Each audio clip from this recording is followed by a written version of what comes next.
دانشگاه و مسئولیت پدر مادر در تعلیم تربیت فرزند در ظرف 6 ماه سال 2014 بر عملی نمودن سیاست دولتی اوید و تامین حقوق شهروندان تربیت فرزند کارهای مشخص را انجام رسانیده است. کویتا با کارمندان مقامات شعبه بخش‌ها اوید و کارهای دین تنظیم عنعنه و جشن و مراسم‌های مقامات اجرایی بعضی حالت‌هایی که با اخلاق بعضی از خادمان دین متعلق است.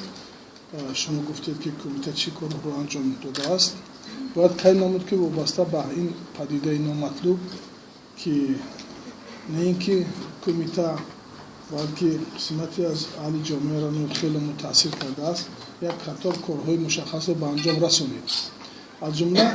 با تمام امام خطیبان ولایت ختلان روز 25 ماه ایون با همچنان با امام خطیبان و امامان شهر دوشنبه با امامان و امام خطیبان ناحیه‌های تابع جمهوری از جمله حصار، ترسوزاده، شهر نو، رودکی، ورزاب با امام خطیبان ولایت سوخت ملاقات‌های داخلدار گذرانده شد که وابسته به این عمل‌هایی که البته در اینجا باید قید کرد که نه همه آنها مخصوصا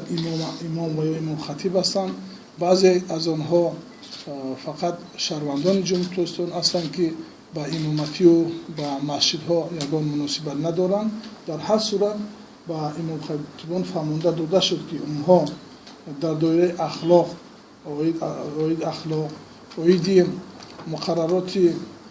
دین مبین اسلام، قرآن، حدیث و اوید رعایت کردن عقیده و گفتارهای امام اعظم که اخلاق در مد اول است به نمازگزاران خیش تاکید کنند تا اینکه نمازگزاران من بعد باز در عائله های خیش و فرزندان خیش این را تاکید کنند.